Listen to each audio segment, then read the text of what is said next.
Welcome to Beauty Confidential, Conversations from the Lounge, the place where unscripted conversations meet the real behind-the-scenes experiences of the beauty industry. I'm your host, Christina Wilson, and we talk about the real work that goes into all of the stages of product development in the beauty industry, from detailed briefing to raw material innovation, legal and regulatory support, trends, devices and technology, and everything in between. We talk about the boxes that need to be checked before a product ever reaches the shelf and the fires that inevitably need to be put out along the way. So get comfortable, grab a seat, and let's get the conversation started. Welcome to the lounge. This episode of Beauty Confidential is brought to you by Creative Solutions Consulting, the beauty industry's behind-the-scenes powerhouse. From packaging engineering and product development to supply chain strategy, compliance, and operational guidance, Creative Solutions Consulting partners with brands to bring thoughtful, high-performance products from concept to shelf. Whether you're launching, scaling, or rebranding, we help you build beautifully and intelligently. Learn more at creativesolutionsconsulting.com. Hello, welcome to Beauty Confidential, Conversations from the Lounge, where we are joined with Alisa Yu, a supply chain specialist for the Chinese market and a very dear friend of mine. Alisa and I go back about 5 years or so. So when I wanted to understand how the tariffs were impacting our manufacturing partners like Alisa and sister partners of hers, I naturally thought about her. She brings a wealth of knowledge and expertise to the topic and all things beauty packaging related as a whole. And there's so much for us to unpack here. So let's get into it. Hello, Miss Alisa. Hello, Christina. Thank you for joining me. It's very nice and honored to join this podcast about packaging and beauty. Yeah. Thank you. And I'm work as international sales and supply chain for nearly 8 years. Amazing. Yeah. Yes, It's been and I so hope wonderful working with you. Yes, I hope today we could talk more about packaging and the influence about tariffs and more the points that brands need to pay attention for the production in China. Perfect. I love it. So you mentioned tariffs. So let's start there because that's such a buzzword. Even still today, here we are at the end of the year and it's still a buzzword for us. So how would you say tariffs impacted the relationships that you had with some of your clients, and how did it affect you as a China supplier? Yes, I think tariff triggers a lot of panic and uncertainty in market before because it's a really terrible and it's a unbelievable tariff before, and all the clients ask me what should we do. And at that time, we also find so many solutions about calculate the shipment cost, the freight cost, and also we were check about our partners who has factories in overseas, such as Vietnam branches, Thailand, and Indonesia. But we also find that and China is also the primary production base internationally because some of our partners has factories in Thailand, but the workers in Thailand is not as efficient as in China because they are not sophisticated. And also the decoration cannot be done at that country, such as printing decoration, electroplating decoration, because they need a very long time to build this decoration plant.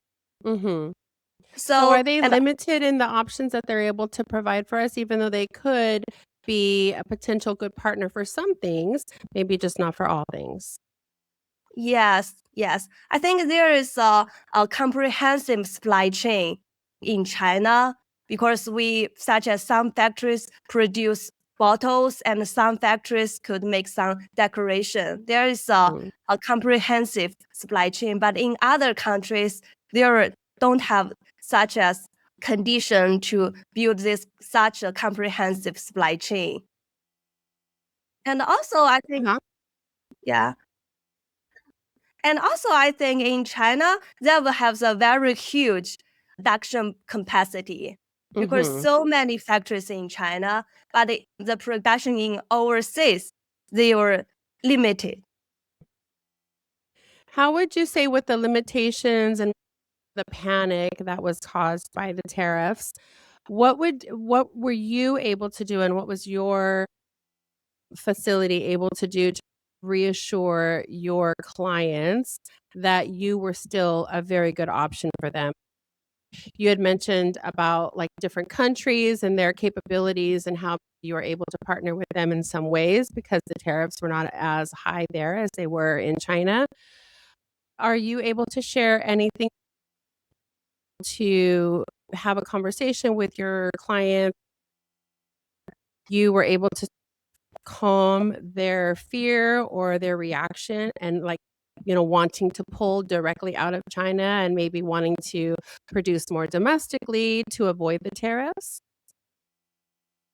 I think actually the tariff is already terrible before, but I think United States and China are two large economies and they can cut the trade or economy directly. Yeah. So I think for a long time, I think it's not a sustainable action for this kind of tariff. So I think for a long time, it will be relieved and rebound to the normal life. Yeah. I And agree.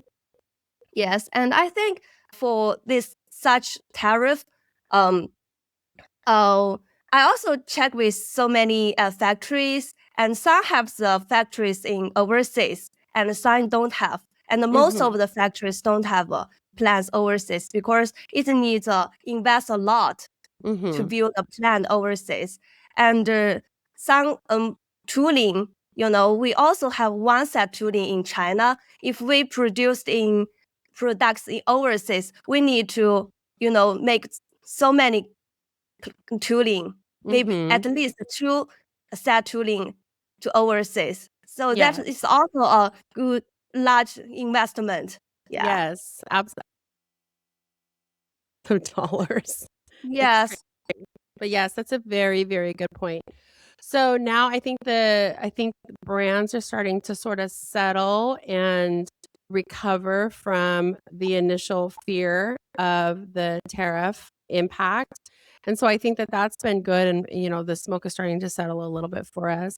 So now that that is happening, what would you say that brands are misunderstanding and or overlooking when it comes to overseas production as we kind of move into 2026? And a lot of brands really are planning into 2027 at this point, right? So what do you think brands are really misunderstanding at this point with production overseas?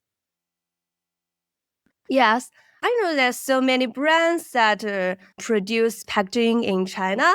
And in China, a glass bottle production and plastic bottle production are two different systems.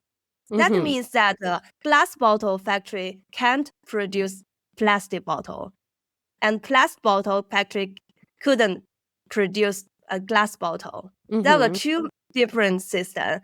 So I think there are so many factories in China, some with cheap price but low quality, and some factories' price is really high, but not means their quality is really good.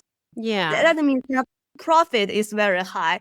So I think it's very yes, because we know, and some factories is a really large factory, but the attitude to overcome their quality issue is not good. Yeah. So I think I think I think its personality is not very good. So I think it's very hard to know more about the true factory in China. So I think some brands, some small start brands, I think it's very necessary to have a trading company or have a consultant to Mm, help, to yeah. help them. Yes, I think if they don't have sophisticated or the professional purchasing team, I think it's better to Mhm. remove this kind of work to a professional consultant or trading company because they know more about Chinese supply chain. Yeah, that's one of the questions that I was gonna ask you, actually, so it's perfect segue. So, my next sort of question would be, like, how is a brand to know which China suppliers or manufacturers have a lower quality and which ones have a higher quality regardless of price? Because as a packaging engineer, I have a lot of, packaging partners and factories, direct and otherwise, that reach out to me on a constant basis. And I think sometimes it's very hard to know who and what you really should be briefing to them, depending on, one, what the package is, and two, really like what you're looking for. And when you take into consideration timelines and things like that, wanting to make sure that we are getting a good quality with pre-production samples and any costs associated with that, and then ensuring that mass production is really going to duplicate what we saw in the pre-production stages there. Is that your recommendation then, is to work with a consultant or an agency who really has a keen understanding about quality suppliers in China or globally? Yes. Yes, I know every supplier will say we have best quality, low prices. Yes. I think everyone will say, and we will say we have good samples. Yeah, we have good production. Yeah. But Mhm. actually, I think it needs a long time to travel the, some exhibition to Mhm. see to travel to visit the exhibition, to see their samples and Mhm. to see the background of their factory, whether Yeah. it's a large factory or a small factory, whether their factories is clean or not, and also Mhm. whether it's standardized or not. I think that is a way to get the first impression of a factory. Yeah. Yeah. And also, I think it's a long time to know the true manufacturer because you need to get a visit for Mhm. the factory, and also you need to contact their sales or their engineer directly for a long time, like you and Mhm. me, for a long time to know their quality, to know their attitude and their personality. And also, Mhm. there are also a way to know the factory in China because there are different places in China for the production of the packaging. And Mhm. for Chinese like me, I know very well because some places the price is very low, but the Yeah. quality is terrible. Like the glass Yeah. bottle that in Xuzhou, I know their quality is really not good. Low? And no quality. And Mhm. some factories we know it's a top factory in China, makes for very luxury brands. I know there is a Mhm. very large factory, but their their business is very busy and their lead time is really long. It's really, Mm. really Yeah. long. So for some small brands, it's not suitable. And Mhm. for some factories that they don't produce glass bottles, they only do the decoration. They purchase Oh, okay. glass bottle from other factories, Mhm. but but they are trustworthy, I think, because their decoration is very good and they will select the bottle very carefully, Mhm. pick out some bad quality glass bottle. I think, oh, that is also a good way because their delivery time is also very good. Yeah. Yeah, I think from our perspective here in the US, we don't have access to that kind of information, right? Like, I think that we're expecting when we reach out to a Chinese factory, for example, that when we brief them, a glass bottle with deco, with a pump and a cap, that they are the ones when they accept the brief and they accept the project, that they're providing all of those things. I don't necessarily think that they need to divulge that they are not the ones producing every bit of the project. I think as long as they're able to manage it Yes. and communicate with us very quickly, and in the event that we need to pivot with something, then they're able to react and communicate with the parties that they need to in order to keep the project moving. So I guess I actually never thought about that, but I guess behind the scenes with some of the China factories, that probably is exactly how it happens. Is they're purchasing the glass from one partner, and maybe they're really more of like a deco house, and they're just kind of managing the project in-house. Is that right? In some cases. Mm, yes, because in China, actually only few factories that produce glass bottle, because it Mhm. needs a huge investment to build a glass factory. So most of the suppliers are decoration factories Mhm. to make some Oh, okay. decorations such as spraying, such as Mhm. self-spray painting. That is in the glass bottle industry. Yeah. Mhm. And for some plastic bottle factories, there were so many good quality factories that in the Zhejiang province, such as in the Mhm. Shaoxing or the Yuyao city. Yeah, Okay. there are so many large factories, and that is in the for the injection bottle. Mhm. Yeah, and also for the blowing PET bottle, there are also Mhm. a different system from Mhm. the injection bottle. There are two different systems. So many factories that produce injection bottle that not produce PET bottle.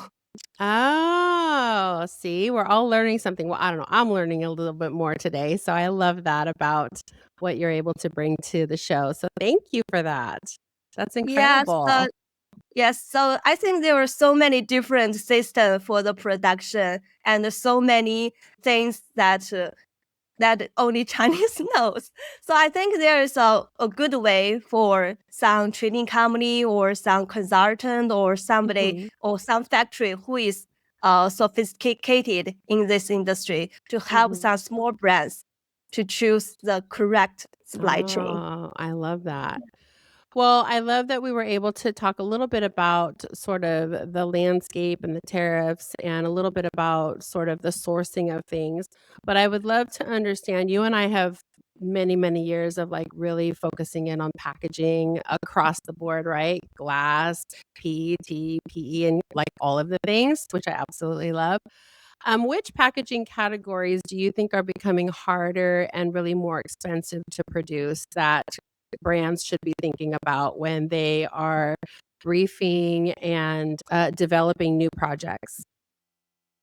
I think aluminum material, the price increased a lot recent year, nearly Okay. increased by 20 to 30% recent year. So some aluminum products such as aluminum lipstick too, aluminum um, lip gloss too, the price Mhm. has increased a lot. So I think it's also a good it's also a issue that for the price of some aluminum products. Yeah. Mhm. And I think the price for other products maintains stable recent year, such as Okay. injection bottle, PET bottle, the price is stable.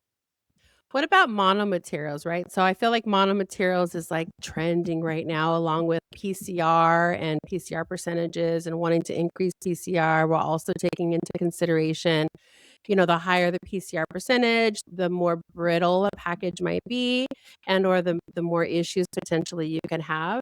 How do you feel, and how is China really handling the surge for monomaterials, not only on packaging that was previously multi-material, but like pumps, right? Like I know that you and I have Yeah. talked a little bit about pumps and monomaterial pumps, and how are I've experienced monomaterial pumps here domestically, and they when I think about packaging, I take into consideration lots of things, right? Inclusivity and ensuring that people of all ages can use a component. So the harder something is to evacuate, I think about older people. who have arthritis and who don't really have the dexterity and the strength in their hands to be able to work a pump that's going to be a little bit more difficult to evacuate product. So how is China addressing that? Is that something that they're thinking about? Where are they at on the monomaterial side of things? Yes, I think mono material like mono PP material is very popular in a recent year. And I know some factories that also makes for the mono pump for L'Oreal, Mhm. some very luxury brands, and they need so many testing for this kind of products. And they also have patent for the mono pump. I know the mono hair care pump, mono lotion pump, and Mhm. also the mono oil pump has appeared in China market, and Mhm. the quality is also guaranteed. If you need Okay. later, maybe I can recommend you. These are a very large and top factories in China. Perfect. I love that. I And remember you had shared with me previously that you are very passionate and very knowledgeable about eco-conscious and eco-friendly materials. Do you want to share a little bit more since we are talking about monomaterials? Do you want to share a little bit more about any sort of breaking innovation on the forefront of eco-conscious and eco-friendly materials that are kind of on the horizon for us? Yes. Recent years, the mono airless bottle, Mm. mono airless, also the spring is in the plastic material. I think more and more such material, such packaging has appeared in China recently, and clients don't need to take out the metal spring of the pump, Mhm. and they only can throw out and recycle the whole bottle. I think it's a easier way for their customers to recycle the bottle. And Mhm. also, recent year, more and more PET material has appeared to the color cosmetics, such as compact lipstick tube. Mhm. You said before a lipstick tube or the compact are in ABS material, Mhm. and the ABS is not recyclable. It's not eco-friendly. Yeah, so more and more factories that they change their tooling to PET material. I think Mhm. that is a good trend, and also it can be added with PCR. Mhm. I Yeah, love that. Just uh-huh. yeah, I think that's a good trend. Yeah. Oh, good. I was gonna ask you, with adding PCR when we talk about cosmetic packaging, right? Cosmetic packaging and makeup and things like that, packaging is so small, and for the US, and I would assume it may be similar, globally, small components will fall out of our recycle process.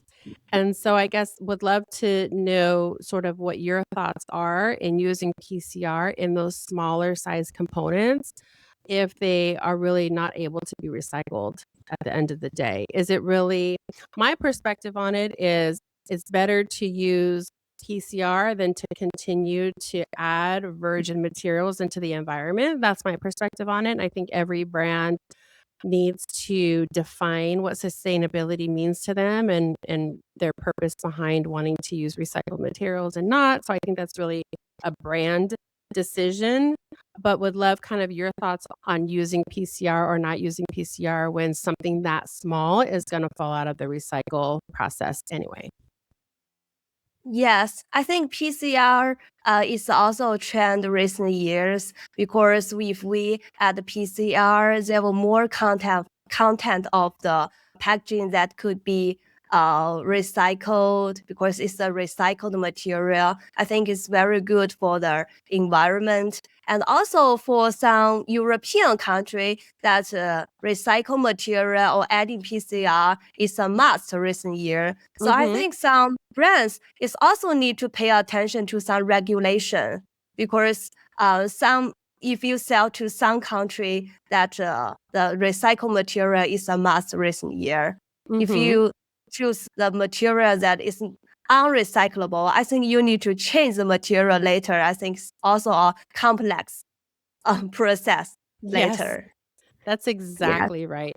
I think the other thing too, which I think a lot of people in the industry do understand, but I think it's worth mentioning for a quick moment, is PCR content and how the more PCR content you use in a particular package, the less likely you're able to hold a particular Pantone color, right? So the more PCR content you're using, that blue could get darker, it could get grayed out a little bit, and the lighter the color, the more obvious those shifts are going to be. I think I've seen it shift regardless of color.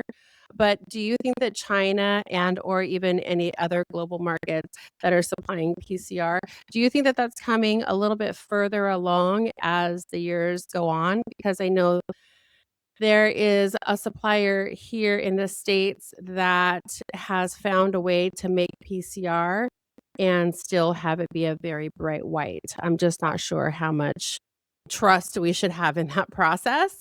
But I guess my question is, what is China? Is China seeing something very similar? Are you able to brighten up those colors a little bit, or are we still challenged by that sort of gray hue that we see in packaging with PCR content? Yes, I think for the PET bottle with PCR, I think the color maintain very good.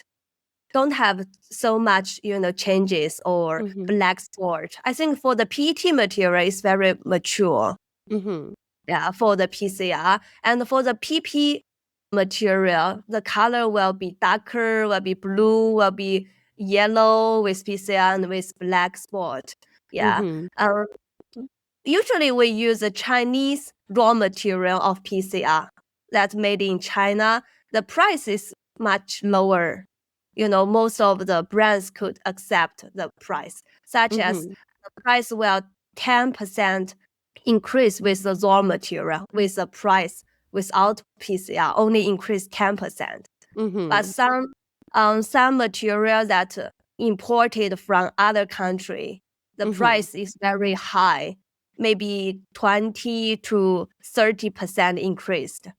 Oh, And that wow. PCR will be much better than in Chinese PCR. It's much Mhm. better.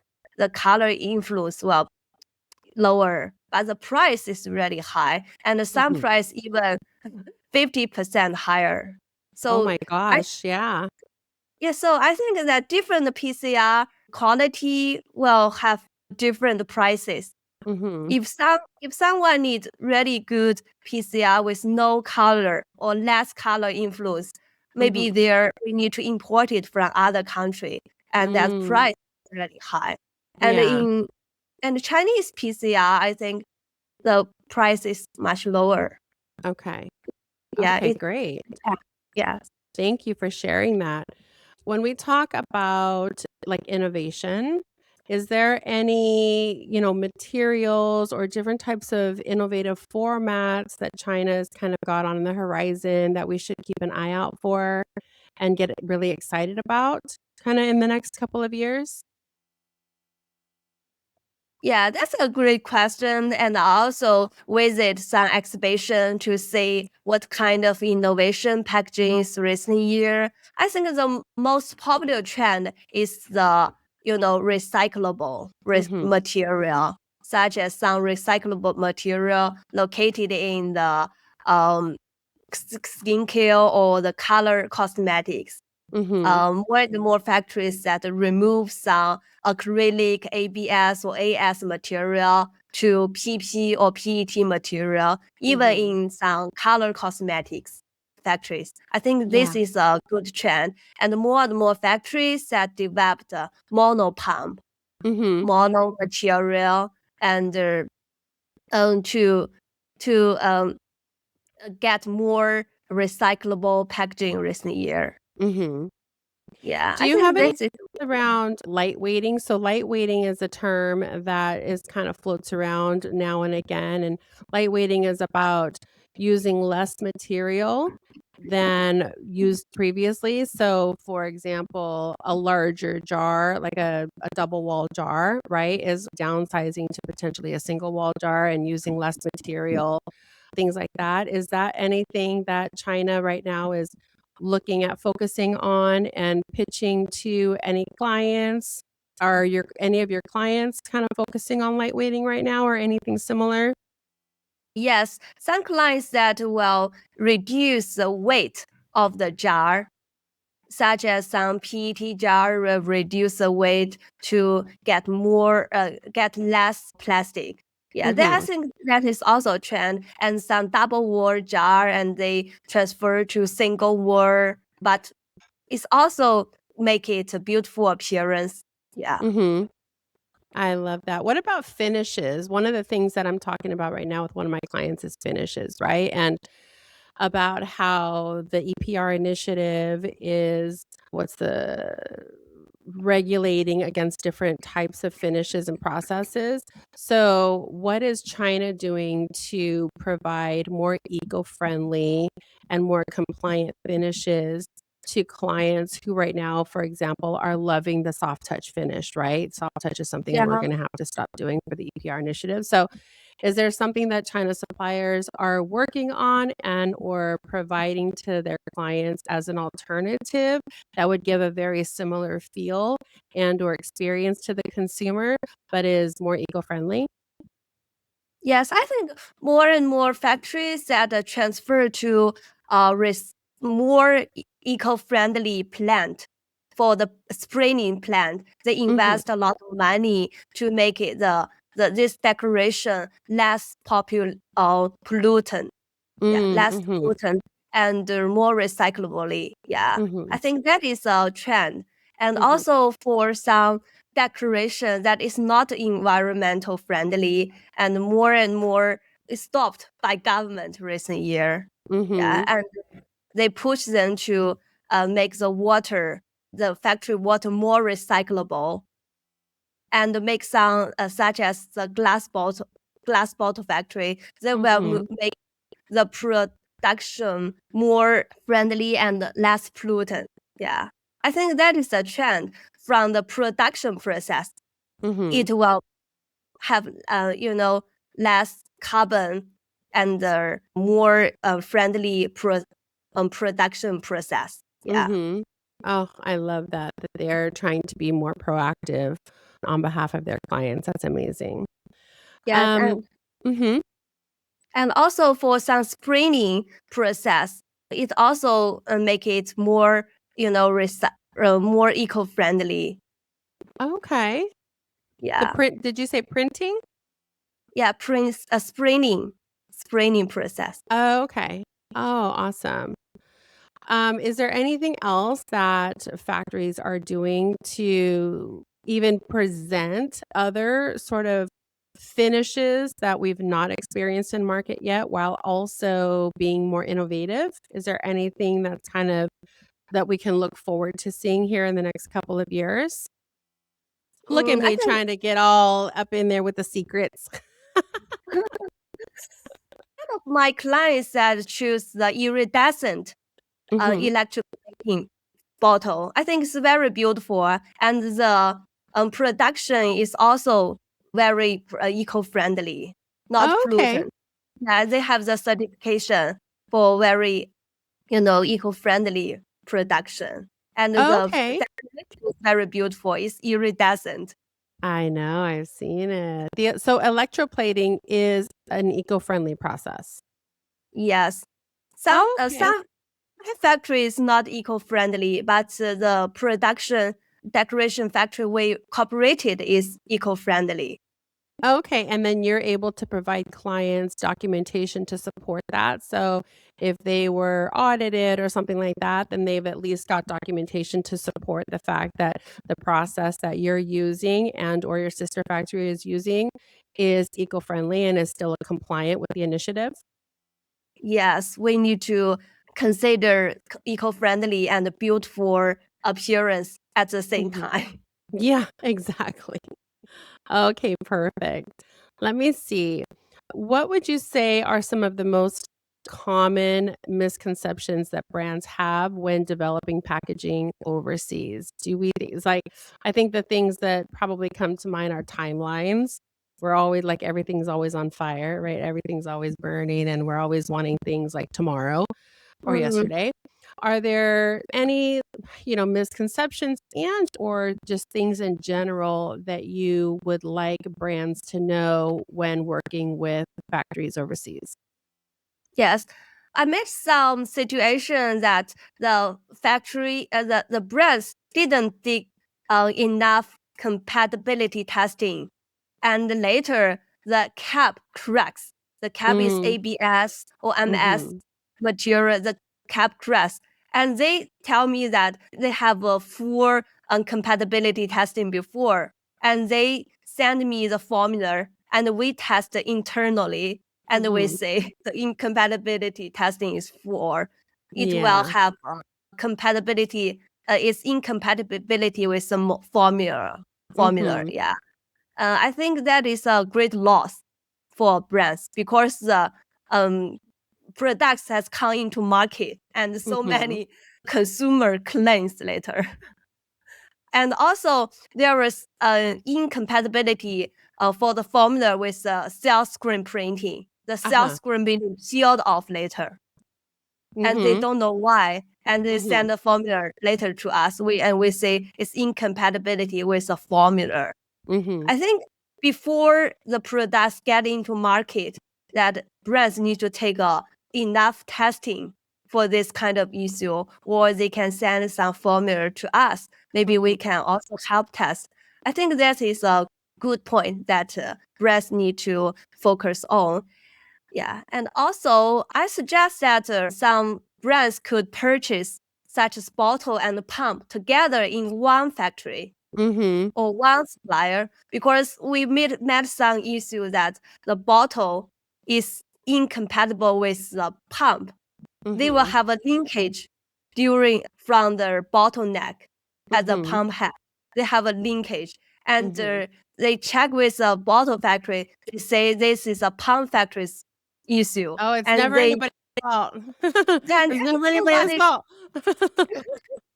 nobody admit that it's their issue, and the brands don't know how to do.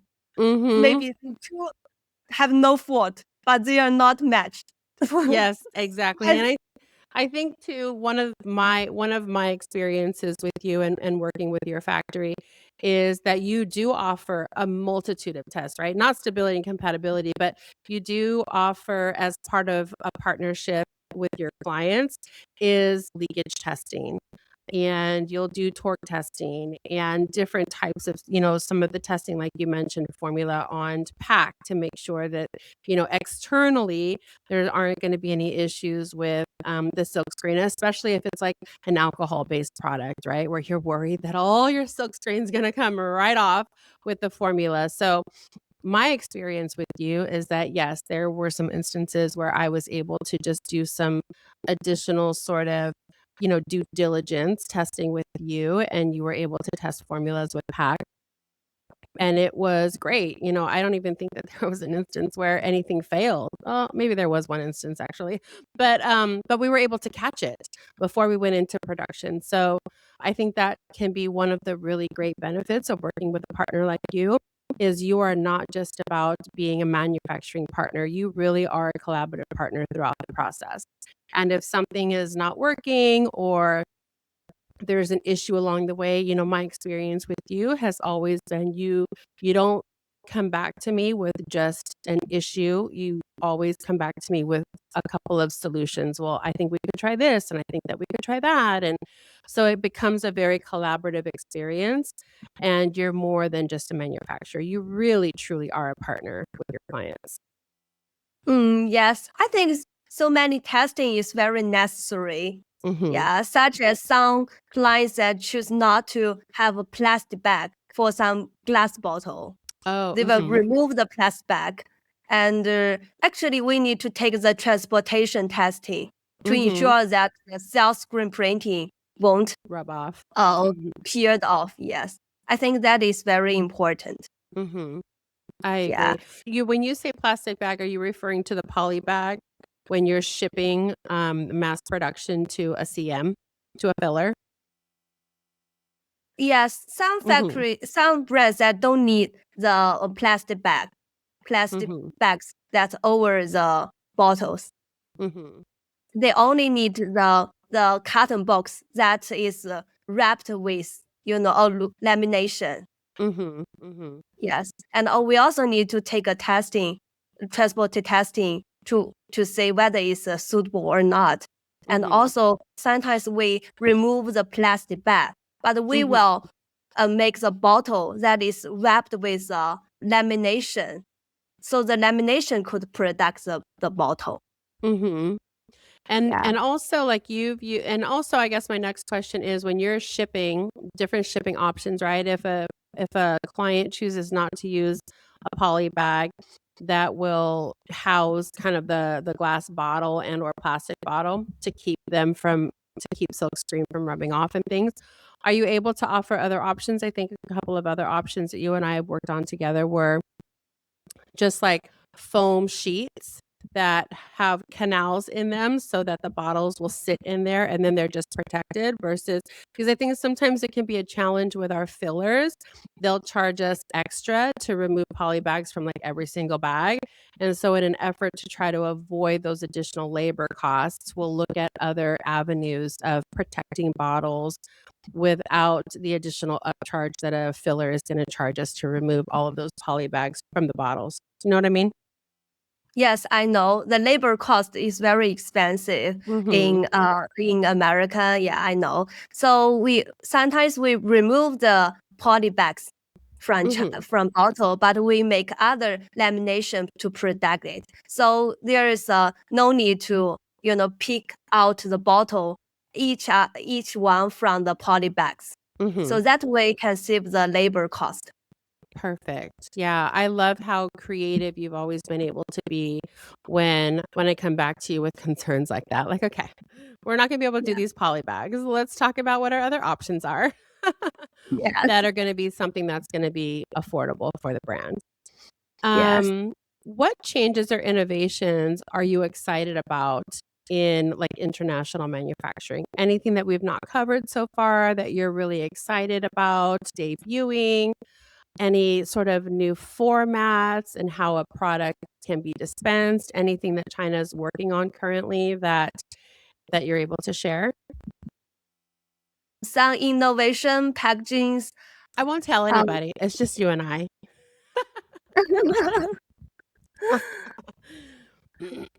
Yeah, I think some glass bottles that they also have some airless bottle.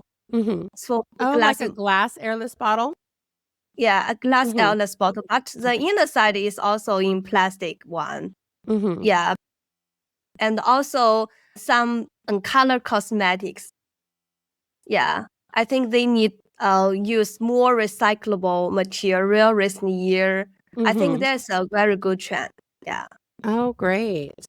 Is there anything that you would like to share with our listeners about your wish list as a China supplier and manufacturer that you would love, maybe like your top 3 things that you would love a US brand to know and understand about China manufacturing?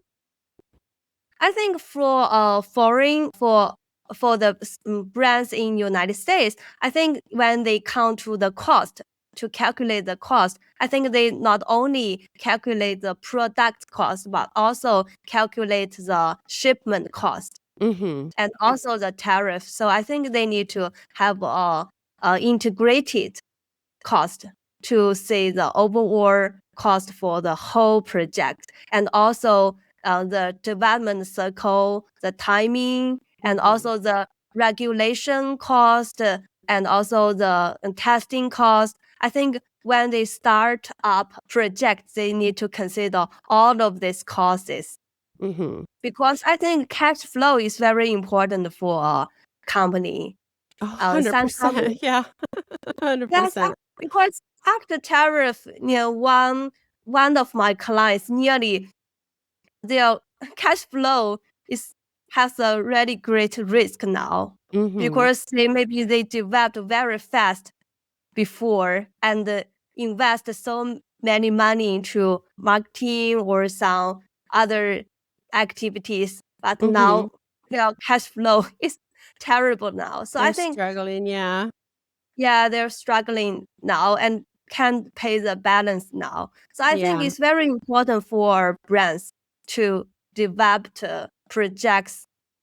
Before developing the project, they need to calculate all the costs and maintain the robust cash flow. Mm-hmm. Yeah, and Yeah, I also agree. Yeah.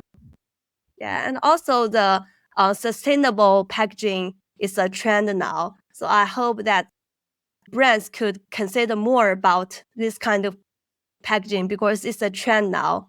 So don't change the material over and over again later. Oh my gosh, because it's yeah. also a waste of money. Yes, because you have every time you change, you have to retest it.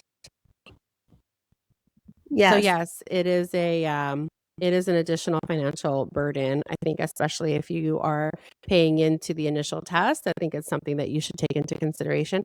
I mean, in the event that a client is rebranding and they're really looking at the portfolio as a whole and what kinds of changes they want to make, then I think there's, some exceptions there, but I think overall anytime we change material in a package and or make adjustments to PCR content and things like that, it triggers the need to perform testing all over again. So I agree with you, and I think that's a very good point. Well, Alisa, my dear, our time is coming to an end, and I feel like we could still talk for hours and hours. Yes, how time flies. Oh my goodness. When we talk with you, it's like a time flies very quickly. I know. What would you say? What would be your recommendation? I know that earlier we talked about making sure that brands and clients are vetting their factories to make sure that quality matches communication, because everybody's out here talking a really great game, but what they're able to deliver is potentially going to be different than what they're sharing with you via email and pictures and things like that. So what types of events, conferences, expos, and things like that would you say are a good place to find and meet with very reputable global packaging partners? I think that in the exhibition is a very good place for the suppliers and clients to have a meeting or have a talk with each other. Yeah. Mm-hmm. I Okay, think so that Natural Products Expo, would you say is one that I'm familiar with, and then Cosmoprof and a couple others out there. Those are all very positive and reputable expos that you would recommend a lot of these really good quality suppliers are attending. yes, yes. Okay. Also, I think a video meeting is also a good way, like you and me, to talk Mm-hmm. about trend of some products and some secret of the factory. Mm-hmm. I think that's a How is really good point. I think that's a really good point, Elisa. How often do you provide those types of innovative reports or decks to clients? Is it upon request? Is it something that you create internally based on your clients and wanting to sort of pitch new packaging and new innovation to your existing clients based on their current portfolio? How do you typically do that with your clients? Usually for some clients, we will have a meeting maybe half a month Mhm. or per month. We will have a meeting to talk about some new projects and some new trends and some thing we will talk about each month. Mhm. And is that Yes. something that's initiated by the client, or is that initiated by you by saying, "Look, I took a look at your portfolio and we've been working on some things, and I would love to share those with you so that as you're beginning to consider product development for, next year or the year after that, this is a really great component that I feel would fit really well with your assortment." And, because I think packaging can also be inspiration for product development too. And sometimes formulas can be inspired by packaging. I think that, but I think that that definitely can ring true for a lot of brands. So, is that something that you do? Are you able to look at your client's portfolio and or assortment and look at what you're currently developing and or what's sort of trending in China, for example, and pitch that type of innovation to a particular client of yours? Yes, when we have a great innovation, we also recommend to our clients. And we Mhm. also send some samples to our clients to see our current innovation. Mhm. Yes, you Yes. do, And girl. yes, I can send you later. Yes. I For love some it. innovation and some recyclable material. And Mhm. some of our clients will also send our their purchasing projects. Mhm. And we will study the projects and to see what we can provide it later. Mhm. Yes. It has been so incredible sort of spending this time with you and really getting a better understanding of the inner workings of China, how, you know, changes that have been happening in the industry have really been impacting China as well. Because I think I mentioned earlier that, we become so focused on how these changes are affecting us here in the US that we forget that those changes are also impacting our global partners. And so this was a really great way to have a better understanding about that and also sort of get a leg up a little bit on like what's brewing in China, what you guys are doing on the side of innovation, and also, your thoughts and feedback about things that are important to consider for brands when they are in the process of product development, how important testing is and testing throughout the development process, that you and your team are a great asset and partner in ensuring that certain stages within the development process are sort of being checked. I will also say from a personal perspective, Alisa and her team are really incredible about their QC process. Their reports are very comprehensive. They dot every I and cross every T in that document, and it is absolutely incredible. Probably one of the best factory partnerships that I've ever had, which is why we've worked together for so long because I trust you with my Thank life. you. Trust you with my life. And so I highly recommend Alisa, and I will share your factory information in the comments in the notes so that any of our listeners can reach out to you and ask any questions and see if there's an opportunity for you to work together. Thank you. Thank you, Christina. And also thanks for your support and the trust during the past year. You are my very important person in my life. Yeah. I So know I we've hope, known each other so long. We talk about our kids all the time, and yeah. yeah, we are definitely more than just work partners. We are friends. Yes, definitely. So I hope that we could provide you more innovation and recyclable, good quality products later. And feel free to tell me any questions, any projects later. I'm here always. Always. She is always here. She is Yes. absolutely amazing. One of the best communicators ever. We communicate over WhatsApp and email, and she's incredible. So, Alisa, thank you so much. Appreciate your time today. And to our listeners, if you enjoyed this episode, be sure to subscribe, leave a review, and share it with a colleague or anyone who could benefit from hearing the perspective of a global partner. This conversation offered a truly unique and eye-opening look at the realities shaping our industry today.